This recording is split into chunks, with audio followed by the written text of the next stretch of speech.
Rise and shine, it's the Ravens Squad, sponsored by Gametime. Everything Baltimore Ravens every week.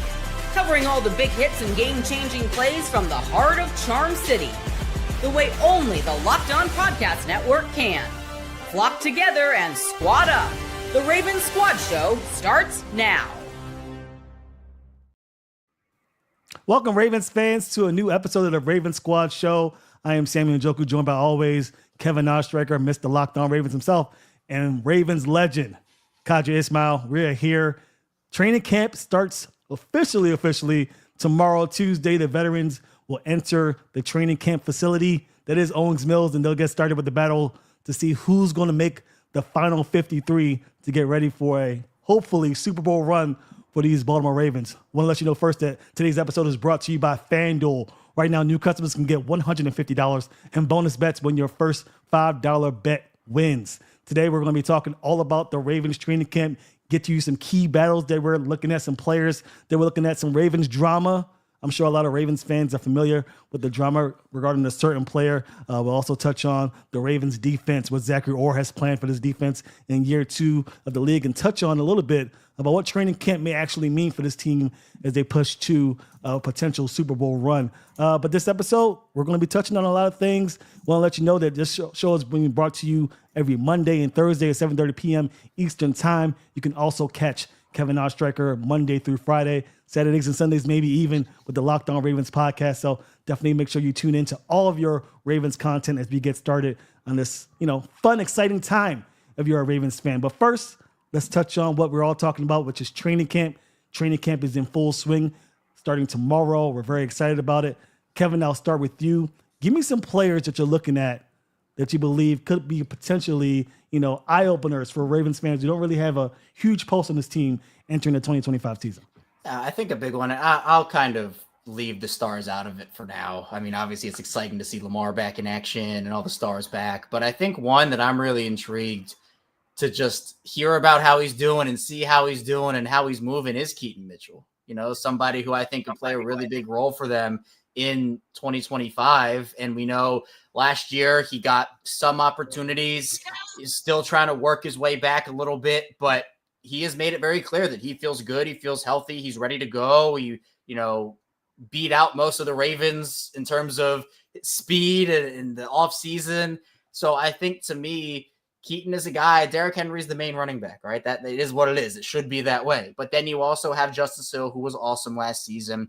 Keaton Mitchell, that three-headed monster is something that I think a lot of fans and myself and everybody hoped to see last year, and it just really couldn't come to fruition because I don't think Keaton was truly ready to unleash himself yet. It was good to get him in the action, to get him acclimated, but I'll tell you, I'm pumped for Keaton in whatever role he'll play this year because I think he's back and he's ready to go.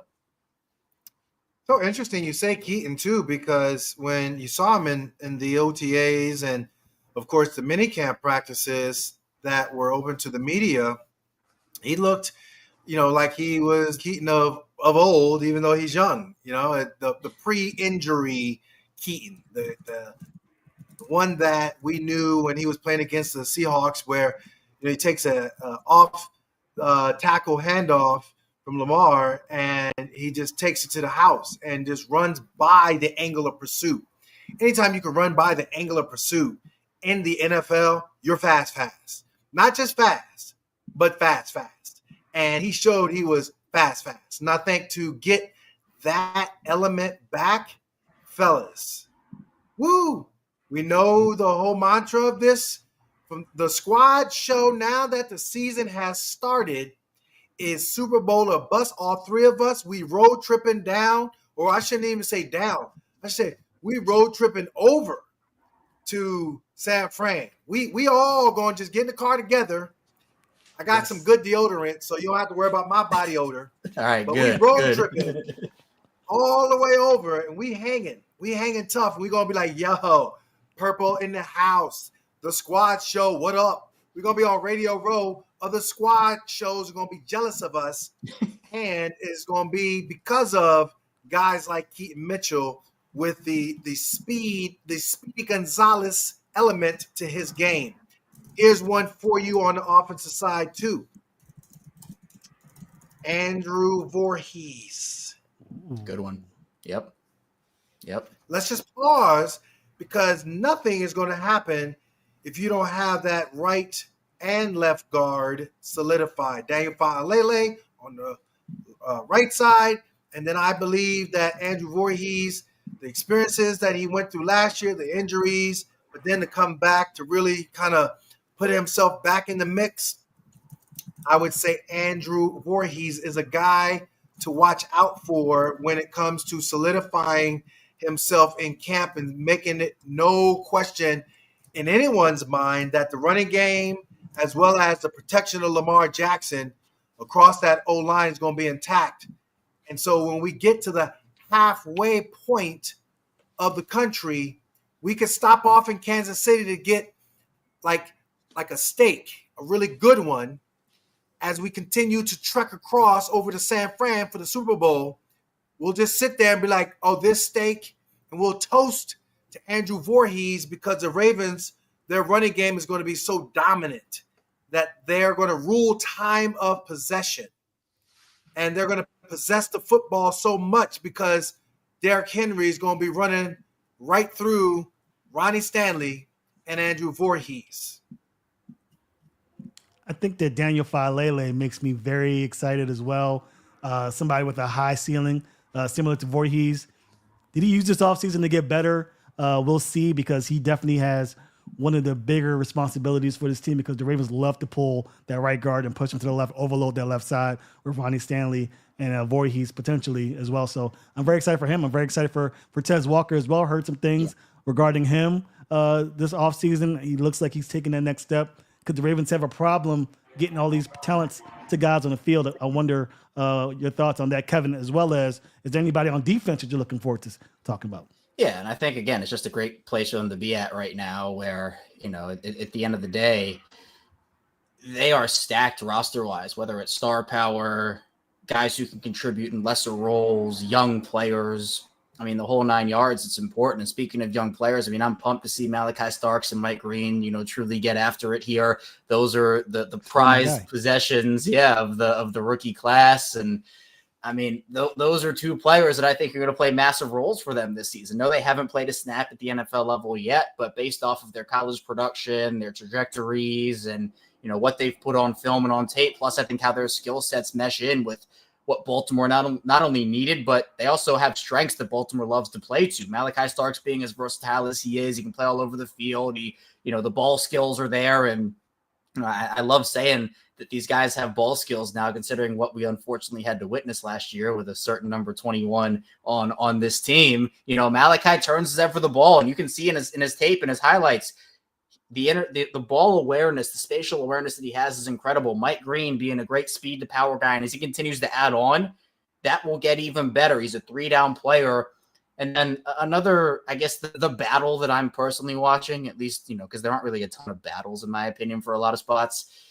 But one of them is that next inside linebacker spot next to Roquan Smith. And we talked about that last week. Trenton Simpson versus Teddy Buchanan is one that I certainly am going to be on the lookout for. Those are guys that I think are going to be able to make names for themselves. But the coverage ability of Buchanan intrigues me. And that's a guy that I feel like with Simpson, we know the athletic ability is there, but it hasn't worked out the way they needed to. So there are a lot of guys on defense. I could go on and on, but those are the guys I'm really looking at right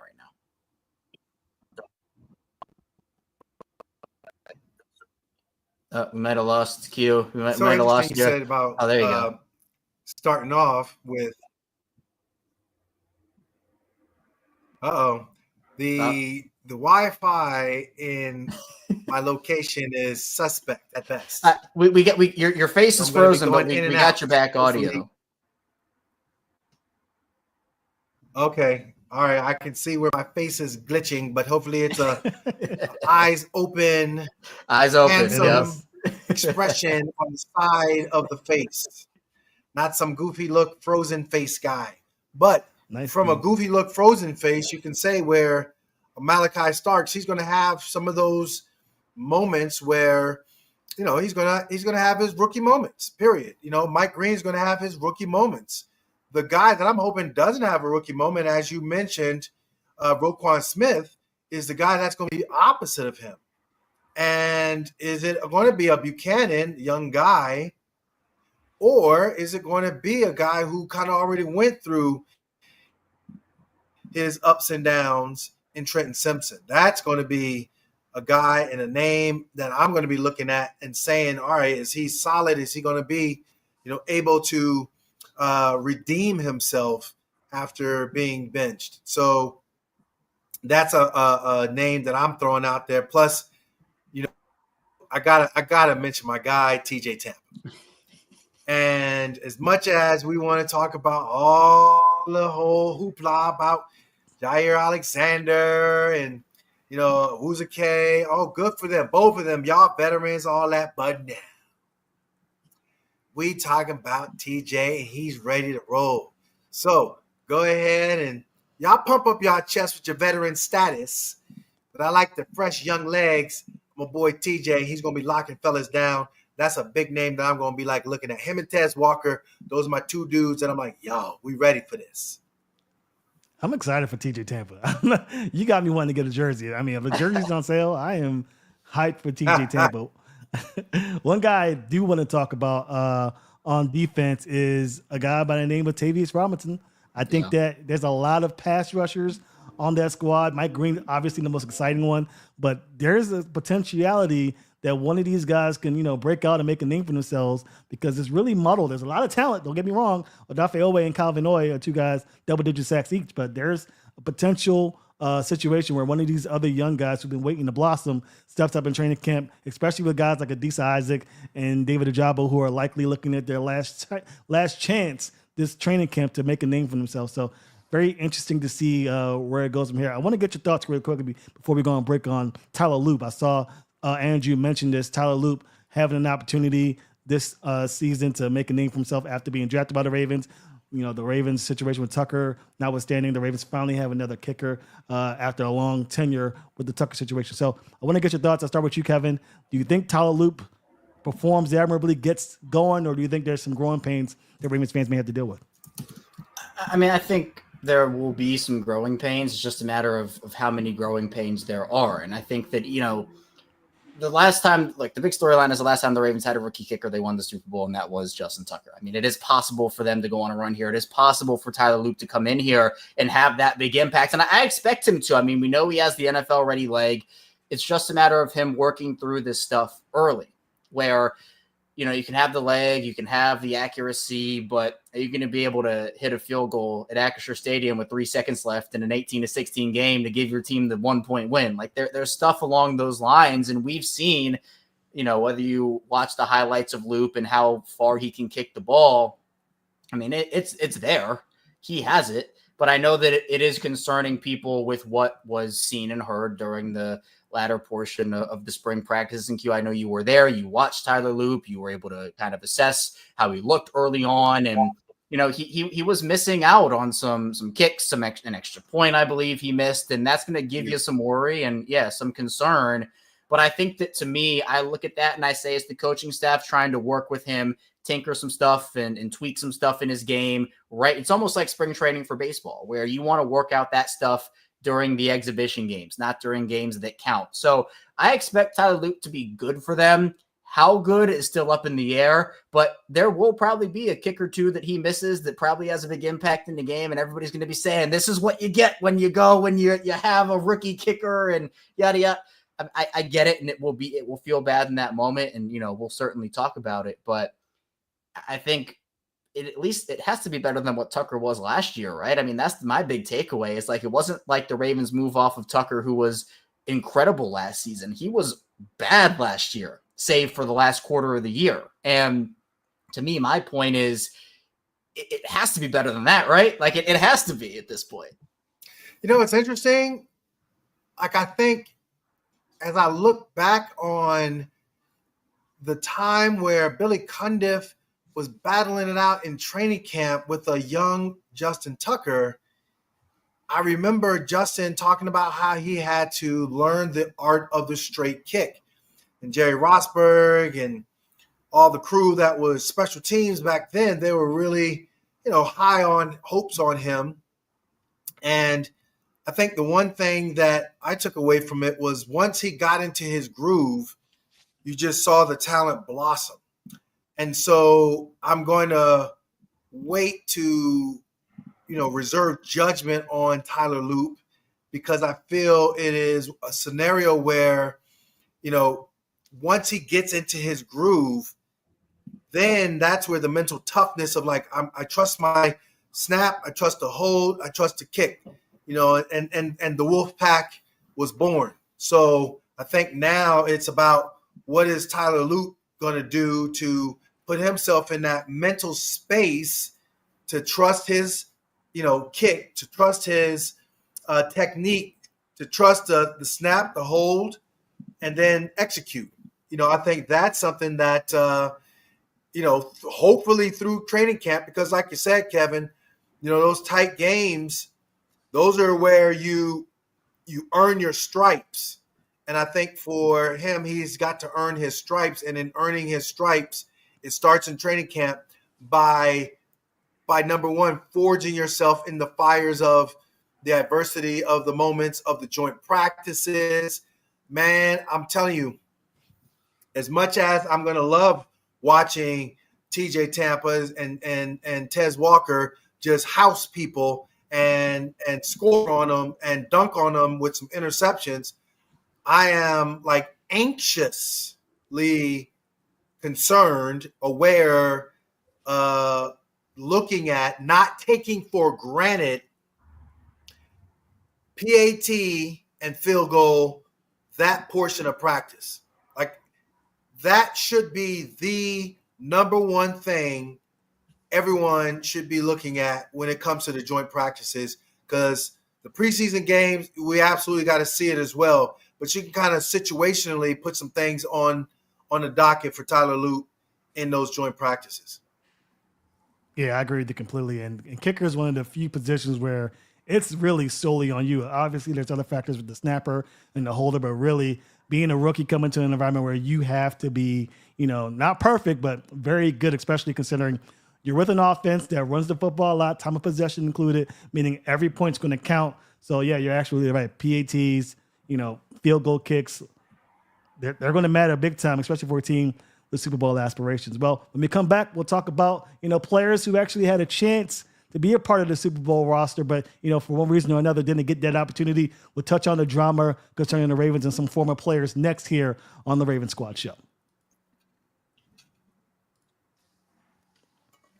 Some sports are in full swing, and whether you're all about baseball, under the lights, golf on the green, or high-stakes soccer action, FanDuel is the best way to make every game even more exciting. You've already followed the action. Why not make it a little more thrilling? With FanDuel, you can get in on the game while your friends are getting sunburned at the beach. It's easy to use, fast to pay out, and makes even regular season games feel like must-watch events. I know Ravens fans understand that every regular season game counts. If you want to get in on the action, make sure you follow FanDuel and get in on it. New to FanDuel, new customers can bet just $5 and get $150 in bonus bets if your first bet wins. Open the FanDuel app today or visit FanDuel.com to get started. We are back here, the Raven Squad Show. Again, we are live here every Monday and Thursday at 7:30 p.m. Eastern Time. Kevin Oestreicher is also doing the Locked On Ravens podcast Monday through Friday to get all of your Ravens content here on Locked On. And one of the shows that Kevin did actually today concerns one Marcus Williams, who actually had a bit of a falling out with the Ravens. Not much of a happy ending, I would say, concerning Marcus Williams and the Ravens. Now, Marcus Williams went on a podcast earlier last week and talked a little bit about what went down between him and the Baltimore Ravens. He took some responsibility, but some very interesting quotes, and I want to read one right now just to get things started here and give guys an understanding if you haven't already heard. Marcus Williams' quote says, "I take accountability for whatever actions I did take that they didn't like, they being the Ravens, but I didn't know what actions those were. They could have communicated properly and effectively so that there were no miscommunication when the switch was going to occur. I've played football for a long time. You don't just get bad overnight. I never throw anybody under the bus. Hopefully, when you go in the meeting room, the coaches address it. Unfortunately, when things happened last year, it wasn't addressed in that magnitude. Ultimately, somebody had to take the fall." And Marcus Williams is assuming that he was the guy that had to take the fall. Not just him. There are other players as well. But I want to get started with you, Kevin, because, Kevin, you spoke about it on your show today regarding Marcus Williams. What are your thoughts on the whole situation? Yeah, it's something I went in a lot of detail on, particularly to kind of understand where Marcus was coming from. And, Marcus joined me on Locked On Ravens a couple of years ago when he first came to Baltimore back in 2022. And, he's a down-to-earth guy. He's a funny guy. I mean, I think we kind of got to know that Marcus, but the unfortunate part of it for him is that, he says you don't get bad overnight, but I mean, sometimes that is just kind of what happens, and there are a lot of other underlying factors. I'm not going to sit here and say, wow, Marcus Williams was the only reason why the Ravens no, that's of course not the case. Football is a team sport, and there are a bunch of other factors, but there are stats and tape that back up the fact that when the Ravens moved Marcus Williams out of a role and they put him on the bench, that is when the defense turned around. And there are stats here that I'll read out. In the first 10 weeks of the season, the Ravens allowed 25.3 points per game, 367.9 yards per game, and 294.9 passing yards per game. Now, in the final 7 weeks of the regular season, that's when Marcus Williams officially was moved out of the lineup. Baltimore improved to just 15.4 points per game given up, 261.7 yards per game, and 171.5 passing yards per game. So the Ravens got about 10 points better, about 100 or just over 100 yards better, and about 120 passing yards better per game when Marcus Williams was on the bench. And that also includes Eddie Jackson not being in the fold and, them figuring out their Trenton Simpson situation. So it wasn't all on Marcus, but then you go back and, you see him get put back in the lineup against the Broncos. And then Bo Nix, who was the quarterback, by the way, he mossed Marcus Williams in the end zone. Yeah.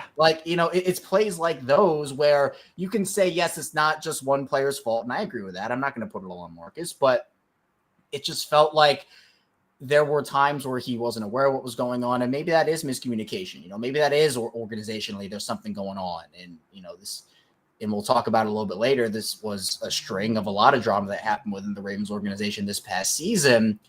But I do think Marcus had a big part to play in the reason why the defense wasn't playing great. And, when he was removed, defense ended up turning a new page. It's funny to me. It's that when you look at Marcus's comments, it's the behind the scenes stuff that people in the media, the fan base, you don't hear about. And so, especially from a Ravens aspect of things, there's a lot that, comes out, and it's almost like it's like the CIA and you're really clandestine about it. If I was him, I probably would have, mentioned this a heck of a lot sooner, and whatever platform he would have chosen. I think, when you look at the entirety of the podcast that he was on, it wasn't that he was bitter or the tone wasn't a angry tone. It was a matter of fact kind of, talking like, this is what happened. This is what I felt. This is my side of it.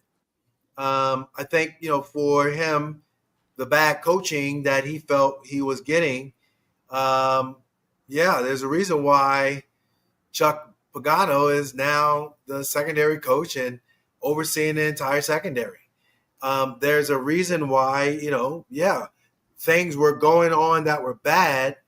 And yes, he, along with Eddie Jackson, along with Trenton Simpson, got benched. Yes, the defense improved. But I think that speaks to the bigger picture of all of them not being on the same page in the defensive meeting room. So when I say all, I'm talking about even the coaches, like all of it. It's everyone should be held accountable. They were in that, yes, they had that meeting of the minds. I know he referenced that he, played through some injuries with the wrists, with the pectoral muscle, like you did, but you also got to realize that, things get on tape. If you can play. But if you can't, and we saw it when he was, tackling poorly with his pectoral muscle, and he was saying how many games he missed but got back. I'm like, I don't know if that would have been the prudent thing to do, because then even with his hand, he just was out of position. You talked about getting mossed by a quarterback the whole 9 yards. Like, it's just not across the board. It's him and everyone in that defensive room. I think they all held themselves accountable, and that's why they had the big turnaround. So I'm glad he was able to speak his piece as opposed to sitting back and, just riding off into the sunset. If he gets another shot, hopefully he will. But the big money contract we know is in the rearview mirror, and he has to figure out what is best for him and his family. Yeah, and just very, very quickly, I want to give Marcus credit for a couple of things. First of all, he did play through injuries he probably should not have been playing through in Baltimore. The torn pec obviously is the one that we've talked about, but injuries are an unfortunate part of the game. And I remember 2022 Jets, that Dolphins game. I thought the Ravens had the next great thing in Marcus Williams. He balled out for them, and then injuries obviously played a big factor for his career. But he also did not take the Eddie Jackson route during the season. He to his credit, he did sit back and just kind of let things play out. He actually also helped the Ravens out financially with the way that he facilitated and the Ravens facilitated his exit to free up some money and make things easier for them. So I think that for Marcus, there are things that he did to help the organization. I think that, he's going to be one of the bigger what ifs for me in Ravens history when you talk about what if injuries didn't happen. And of course, you can talk about that for a lot of players. Injuries are a part of the game.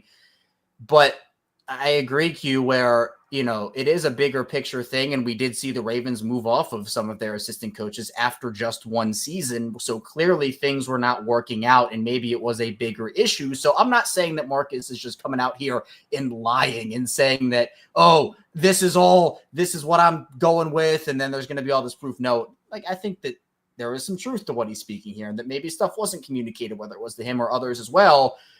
But at the same time, he was a part of the issue, which he ended up talking about. He did say hey, whatever I did there, yeah, it happened. And then you can turn on the tape and say, yeah, there were some plays here, Marcus. What's going on here, man? But it's unfortunate because like you mentioned with the contract, it's the expectations of a contract, a 5-year, $7 million deal. You're expecting that to come in and be a star for you. And when he deals with injuries in his first 2 years, when he's on the field, he looks good, or at least better than he looked last year. And then he comes on the field last year and just doesn't look anything like he looked. It's a big shock. And that's kind of the conversation where how much of it is Ravens, how much of it is Marcus. I never put 100% on either side in any situation. It's always a joint effort. But, both parties probably deserve some level of blame. Just how much of that blame goes either way, I think is, maybe Marcus will come out and say something when he's done with football and we'll maybe learn more about it. Who knows? Yeah, but see, it's so interesting too because, players play, coaches coach. I will say in the defense of you need to have that information to make sure you're on the same page. That's one.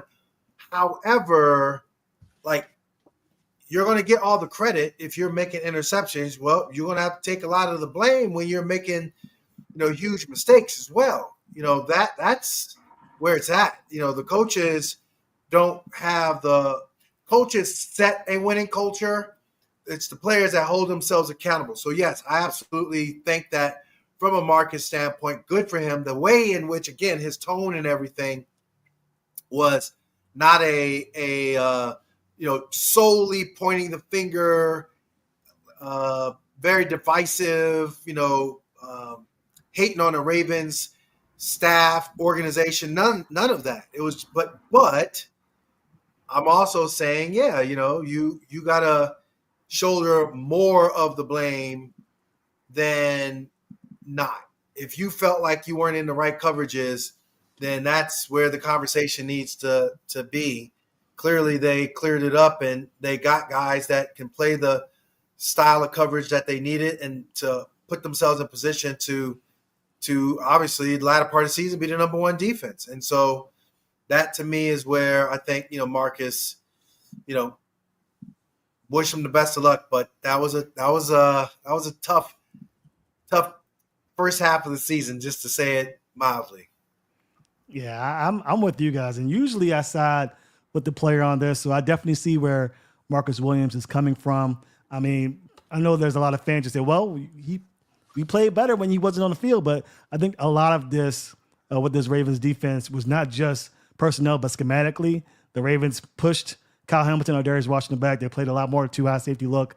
There wasn't really much of the big nickel once they moved Eddie Jackson and Marcus Williams. So a lot more communication involved when you're playing that style of football. So I think Marcus Williams made some excellent points. At the end of the day, obviously, it didn't work out for Marcus Williams and the Ravens, but I think there's a little more truth to what he was saying than a lot of Ravens fans are putting on there. But, it is what it is. The Ravens move on. They get my boy Malaki Stark, so I'm happy, obviously. But it's going to be very interesting to see how this defense performs in 2025 as opposed to their shortcomings early in the season, which we will get to at the latter part of this show. But when we come back, we will be talking a lot more about training camp. We'll be talking about what training camp means for this Ravens team as they obviously have Super Bowl aspirations. Does this training camp mean more to this team moving forward than in previous years? We'll touch on it next here on the Ravens Squad Show.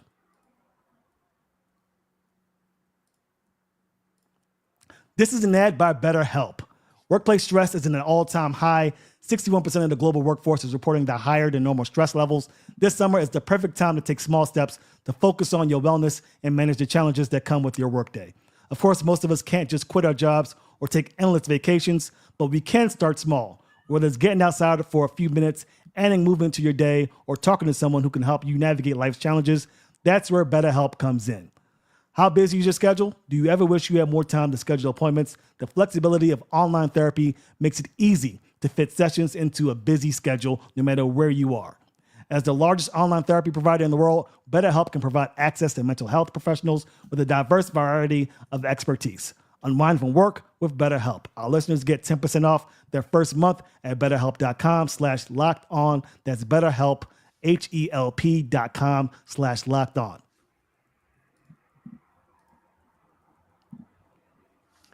We are back here at the Ravens Squad Show. Again, we are available Monday and Thursday at 7:30 p.m. Eastern Time. You can also join Kevin Oestreicher with the Locked On Ravens podcast Monday through Friday for all your big Ravens news.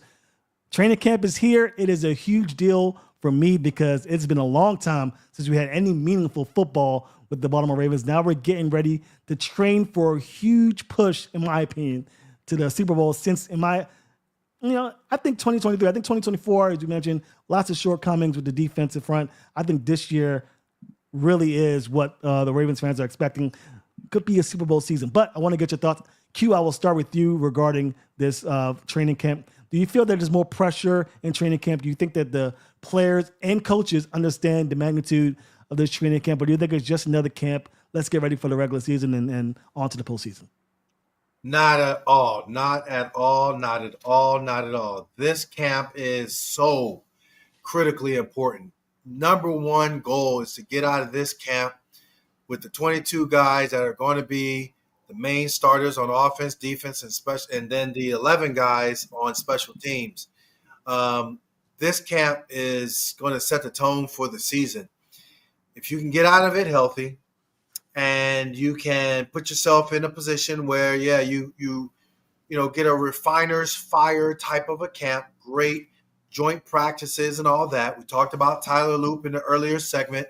He's got to come out feeling really good as well. You got a veteran snapper, veteran holder. So that's in place. We shouldn't be sitting there worrying about whether or not he's going to be able to hold up to the challenge of it all. But with that said, John Harbaugh has got to figure out, okay, here are my guys.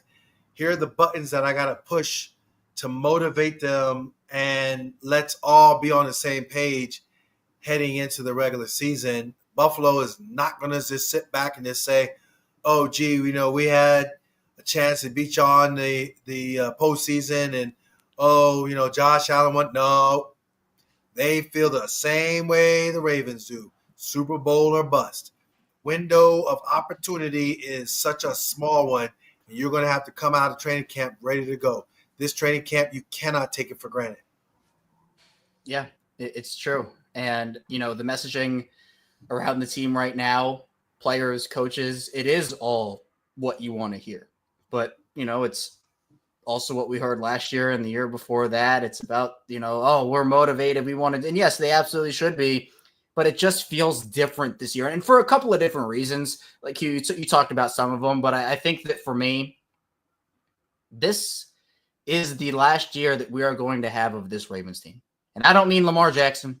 I don't mean any of that. I'm not getting too crazy here. But in terms of a roster being this stacked, I'm trying to appreciate it personally because of how rare it is to have a roster this good. And I'm not trying to say, this is a Raven show. They're going to say, no, like truly, it is so rare to have a roster this stacked and this good. You're not going to see something like this maybe for a little while here because the Ravens are going to have to pay a bunch of people. They do a great job of maneuvering around the cap and getting it right and making sure that they can fit in as many of these guys as you can. But you can't keep everybody. You can't do it. And so to have a tight end room with Isaiah Likely and Mark Andrews together with this version of both of them, plus Charlie Kohler, is really good. You're probably not going to have that next year. Is it Alfredo going to be in your room next year? If he has double-digit sacks again, if he has 14 sacks, he'll probably price himself out of Baltimore.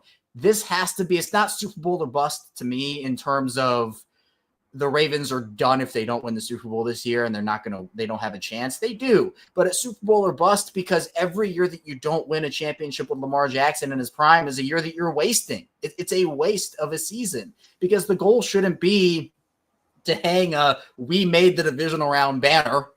That's not the goal. The goal is to win a Super Bowl, to win a championship. And to me, this is the best chance they've had. And I go back to the 3 chances they've had in the Lamar Jackson era, the 3 real chances they've had. I'm not counting Lamar's rookie season, although that'll be a little fun Cinderella story if they had actually beaten the Chargers in that wild card round. 2019, they were not expected to be the team that they were that year. That was Lamar's first full season as a starter. It was actually my first year covering the team on this show. And I remember talking leading up to that season in my first couple episodes doing Locked On Ravens and talking about how, all right, how can Lamar Jackson improve off of his rookie season? Who can he be? That team went 14-2. Lamar won that was domination. That team wasn't expected to do a lot. And that roster honestly had some flaws that Lamar Jackson was able to mask and cover up because of how good he was. 2023, they also weren't favored that year because that was Lamar coming off of the 2021 end of season injury and the 2022 end of season injury. And everybody was wondering, all right, is Lamar this injury prone player? Is he going to be able to stay healthy? Yeah. Well, he did, and he won the MVP that year too.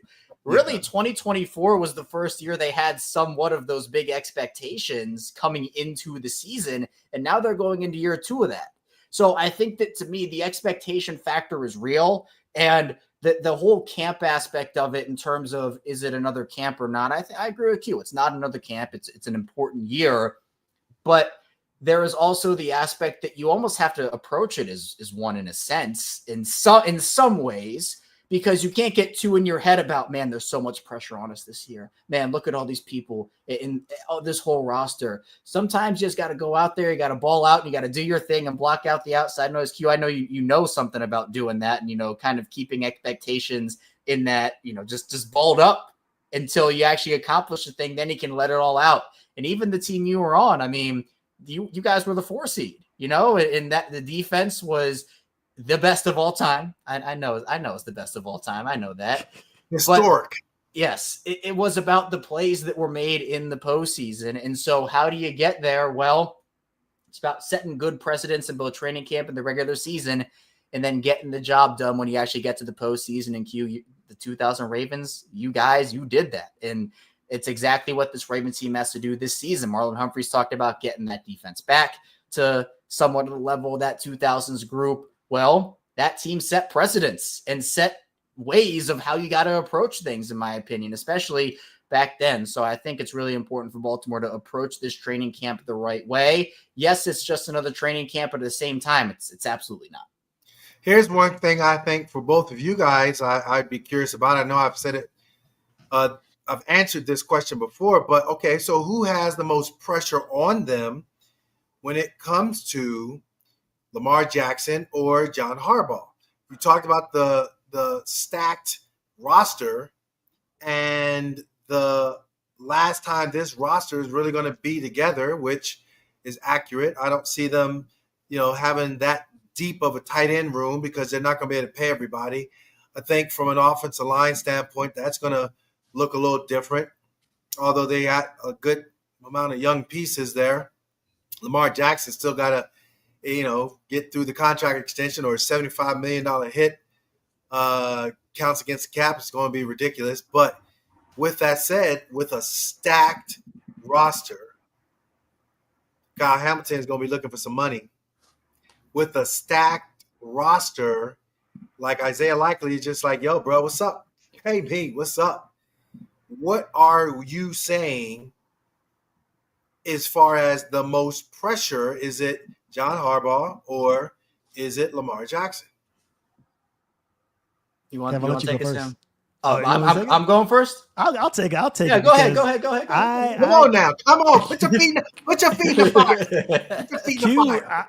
I mean, 3 weeks ago I would have said Lamar Jackson for sure, but Q, you've been speaking facts, as many would say, in regards to John Harbaugh and the talent that he has on this roster. So I think the pressure's on John Harbaugh. We all know Lamar Jackson is going to take blame if the Ravens don't reach the Super Bowl. The media will be on him. Can he get it done in the postseason? But in my mind and in the minds of a lot of people, maybe some people inside the facility, John Harbaugh has been presented an enormous opportunity to get this championship with this roster. And if he can't accomplish it, and most importantly, if they don't accomplish it because of some decisions that are made, with time management or decisions how they run the football as opposed to passing the football, there's no more, it's the OC's fault, it's Lamar's fault, the opposing defense was, prepared for it. You have a multitude of options, a multitude of different ways to get the job done. You as the head coach has got to find a way to make sure that they're prepared to do whatever it takes to win. So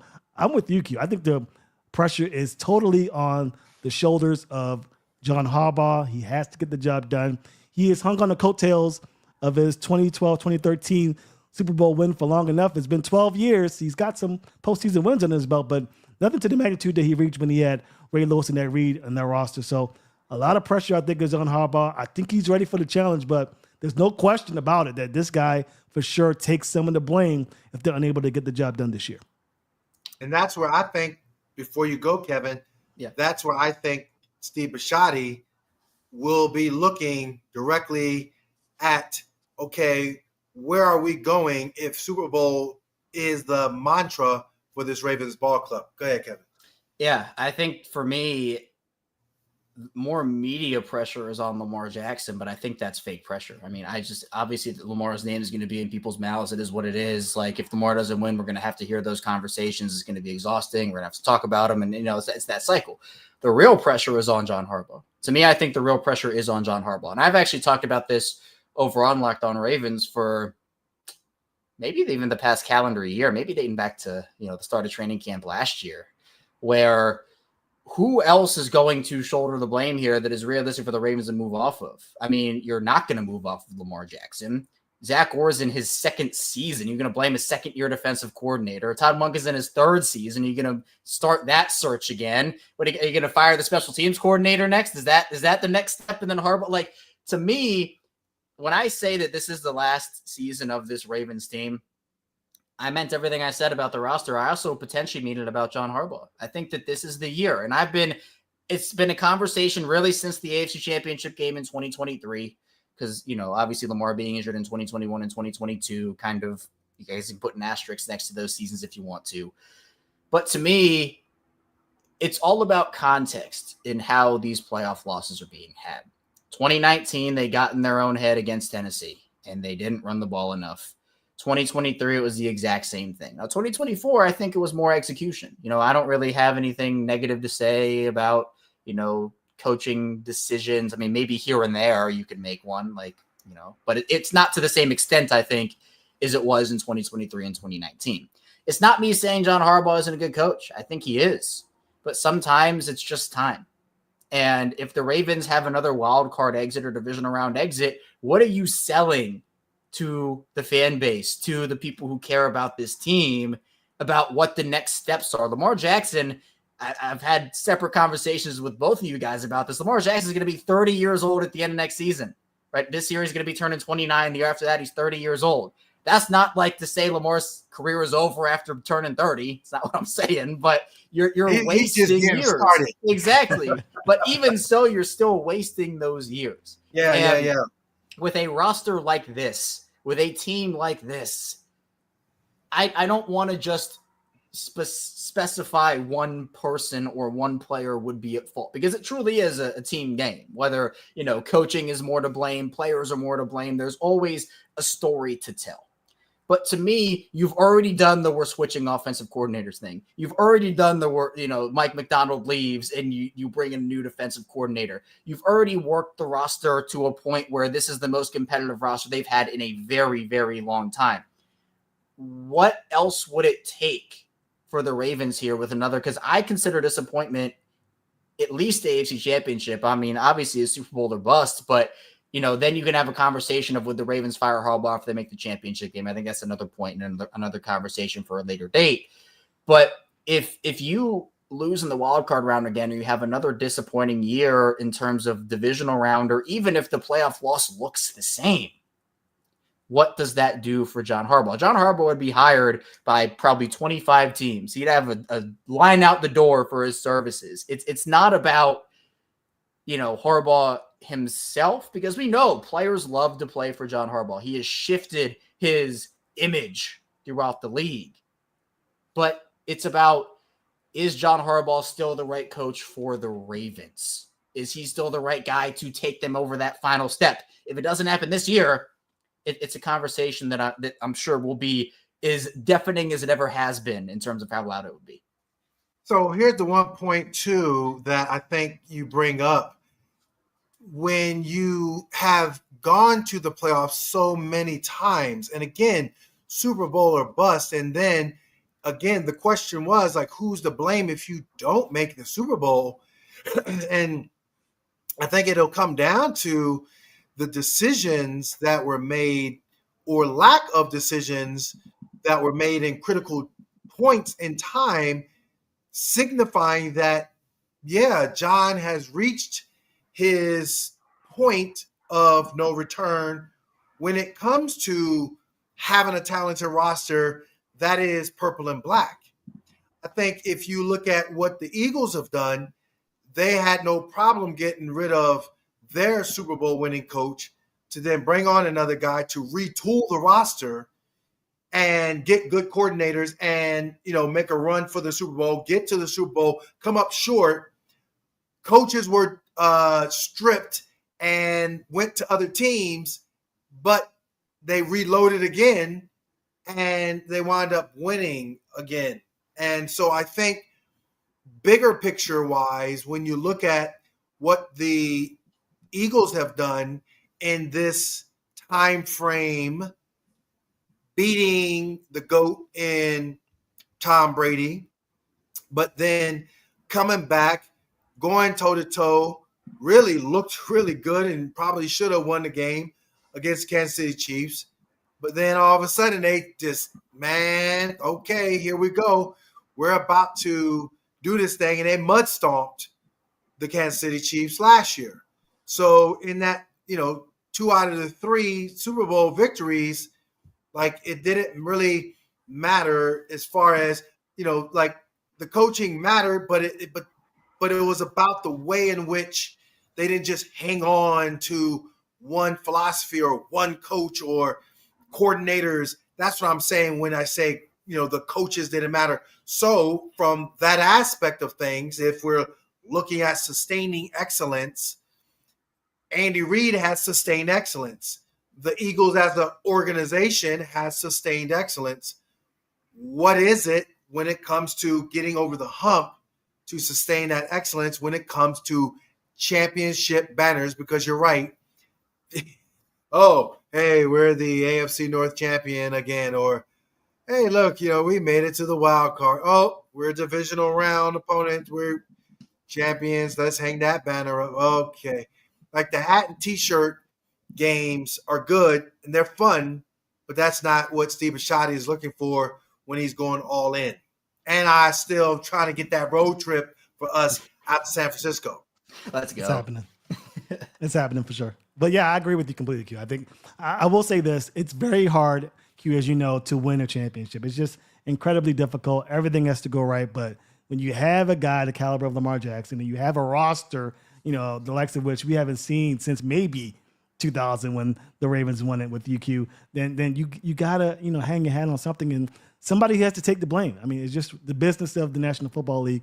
And Lamar Jackson's not going anywhere. You mentioned it, Kev. He's not going anywhere. He's locked in for a long time. That contract dictates it. His play dictates it. So who takes the fall? I think a lot of pressure will go on John Harbaugh. Hopefully to get the job done so we can take that road trip, because I would love that. That'll be some great content for our Raven Squad show members to listen to. But the last part of our show will touch on something that, connects with John Harbaugh. John Harbaugh, once Mike Macdonald left, he made a promotion with the DC and got Zachary Orr that defensive coordinator position. This is his second year. We'll touch on what he'll need to do in order to continue this, defensive excellence that, Marlon Humphrey wants this team to be once again. Can they mimic the 2000 team? Probably not, but, can they get close? We'll see. We'll touch on that next here on the Raven Squad show. Guys, you've probably heard of Viagra or Cialis. Maybe you've even tried them, but you've looking for something beyond the usual pill. It's time to meet Rashod Ready. Rashod Ready is a next-gen prescription treatment designed to amplify arousal in the brain and boost blood flow. Unlike the usual pills that can take hours, Rashod's 3-in-1 formula dissolves under your tongue and kicks in fast on average, in 15 minutes. Effects can last up to 36 hours, so you can stay confident and in control when the moment is right. I love that it's completely online. Rashod connects you with board-certified doctor and ships your treatment discreetly to your door. Head to Rashod.com/LockedOnNFL and use code LockedOnNFL to get 15% off today. That's RUGIET.com/LockedOnNFL and use promo code LockedOnNFL for 15% off. Okay, we're back here on the Raven Squad show. Again, we are available Mondays and Thursdays, 7:30 p.m. Eastern time for your viewing pleasure. Also, make sure you like and subscribe when this show is over. And if you're listening in, wherever you get your podcast, be sure to leave a 5-star rating for us as we continue to give you this Ravens content up until the regular season and maybe even the Super Bowl. If the Ravens make it to the Super Bowl, a big reason for that will be the continued development of DC Zachary Orr, who's in his second year as a defensive coordinator. A very bumpy start to the regular season in 2024, but he was able to pick things with some changes here and there to the personnel, which you've already touched on, and some schematic issues that were resolved to get them ready for a push to the championship that fell a little bit short in the divisional round. Kevin, I will start with you. What are your thoughts on Zachary Orr? What do you think he'll need to do? Should it be just the status quo for him as thing around, or do you want to see a little bit more from him in 2025?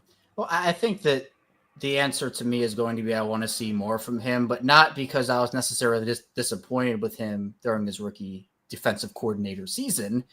I think that we saw a lot of what we expected from Zach Orr, and maybe the grace period that we needed from him was a little longer than we had hoped in terms of getting him acclimated the runway. But it's essentially almost like a carbon copy, maybe with a little bit longer of a struggle period, that Zach Orr and Mike Macdonald. It just felt like that, where it struggled early on the defense.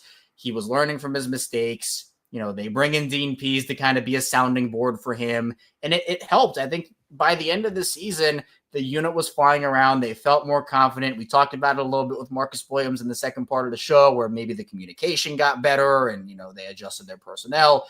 But I think I want to see more from him because I think the personnel is that much better. Like, I think that now with adding Malaki Starks and Jaire Alexander, and you have Mike Green now, and it feels like there are very limited weaknesses. You can play heavy dime packages. Your top 3 corners with moving Marlon inside are 3 guys that could all realistically either make the Pro Bowl or even win All Pro, depending on how those seasons go. You have 5 first-round picks in your secondary. Your defensive line is stacked, and you expect guys like Travis Jones and Tavius Robinson to break out alongside other guys like Kyle Van Noy, Adafe Owe, Nnamdi Madubuike. And so schematically, I just think there are so many things. You can play heavy personnel in obvious run situations and feel like you really have you're in a good spot. The heavy DB packages can work out for you. Plus, I think that Zach Orr is very calculated in when he sends pressure, the personnel, he's very in tune with it. This is not like Don Martindale where it's cover 0 or bust. And, the Ravens had won or lost games based off of that. I think what Mike Macdonald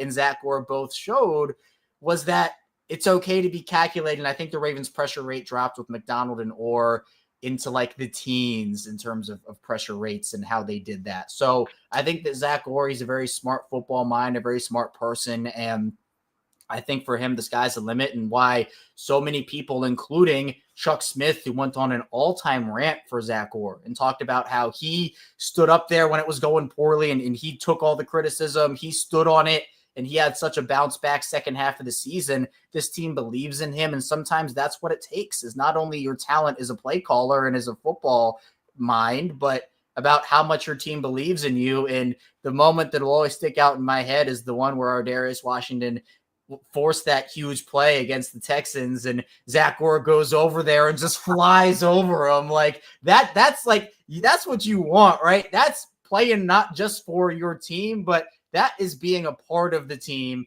being a part of that group. And I think that bond is super strong here heading into year 2. Nameless, faceless, positionless defense.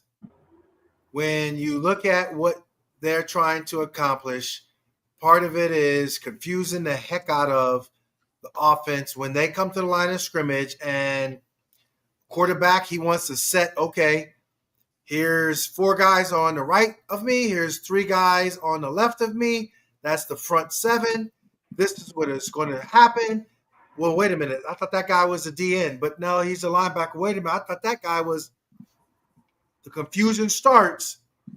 And that's where you have the advantage.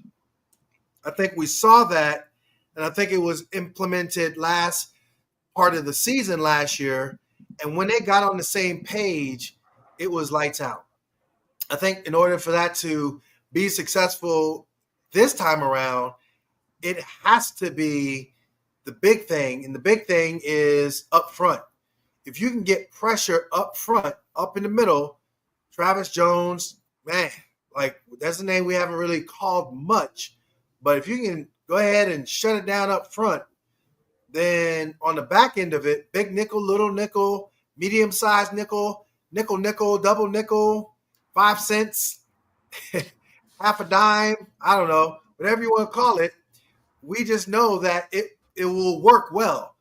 I think that's where the upfront guys, the Matabikes of the world, Joneses of the world, they have to really, really establish and commit to that line. The Broderick Washingtons of the world, we can't just have like a drop-off. You got your money now. Let's continue to earn it. That's something that I'm looking at heading into camp, and I think that's what I know Zach Orr is definitely looking at when it comes to, hey, we got all this speed on the outside.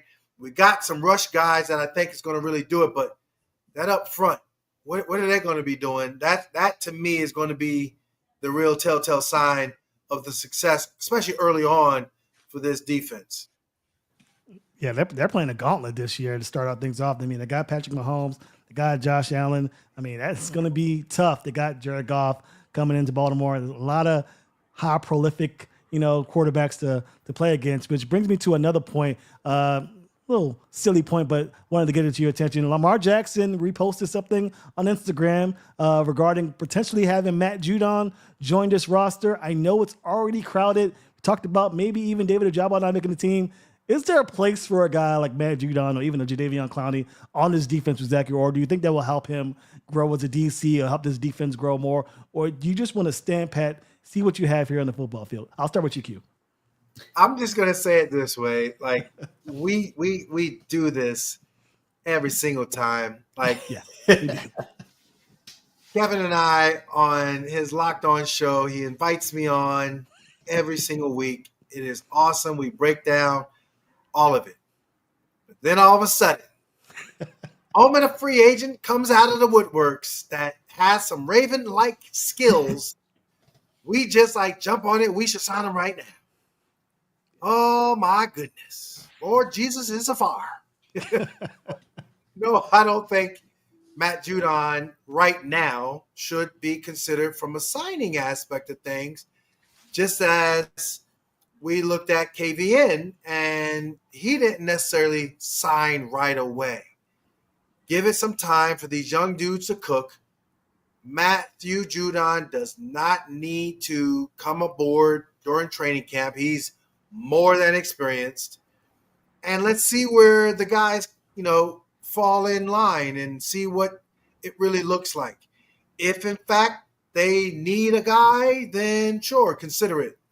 But I think this is a training camp where, again, you got a stacked roster. Let the young guys eat. Let's see how it all unfolds. Yeah, I think that right now the sweet spot for me with outside linebackers is 5, and you have obviously Owe, Kyle Van Noy, Mike Green, Tavius Robinson, and Adisa Isaac. That's even with David Ajabo being out of there. So, I mean, you can make room. I mean, if you want to keep 6 or if you feel like Adisa Isaac isn't working for you, but I more so agree with Q on this one where it'd be a fun reunion story, but maybe if there's a need a little later on and things aren't working out or somebody goes down, I think that's probably when I'd make that call. Yeah, I agree with you completely. I mean, they're doing the same thing with the safety group. Talk about bringing in Justin Simmons, but I think they're going to stand pat, see what they got with Snoozy Kane, Bo Braden in their second year. Let's get these young guys involved, especially as Q mentioned last week with the special teams aspect. Just makes sense to let these young dogs, make their game for themselves in training camp. And then if they need to make a change, then they do so. But I agree with you. This roster's already full enough, enough names to whet your palate, Ravens fans. So just take it easy on the extra ammunition being brought here. This team is already built to win a championship. Well, again, I want to thank you so much for the people who tuned in and listened in live on the show. I also want to thank Kevin Oestreicher and Q for joining us here on the Raven Squad show. Again, we are here Mondays and Thursdays at 7:30 p.m. Eastern time. Kevin has his own show, the Locked On Ravens podcast, Monday through Friday here on YouTube. And you can also listen in wherever you get your podcasts. Both his podcast and this show live will be available on podcast platforms, wherever you get your podcast. Be sure to leave a comment, like 5 stars. All of that stuff helps us grow and gets the information out to the Ravens squad and the Ravens squad community, which is continuing to grow. Want to appreciate all of you guys who commented in on the live stream as well. Wasn't able to get to all of your comments, but I definitely saw them. Definitely appreciate it. Continue to talk amongst yourselves as we get ready for this, in my opinion, big season. I mean, I haven't been this excited for a Ravens season in a very long time, so hopefully you guys feel the same. Again, I want to appreciate all of you guys for joining us here on the Raven Squad show. We will see you back here on Monday. Oh, actually, no, today is Monday, so it'll be Thursday. we got see Thursday. You back here Thursday. I'm thinking the week's already over. I'm getting ready for football season to start. A little too fast there, Sam. Thursday, 7:30 p.m. Eastern time. Be sure to tune in, and we will see you then.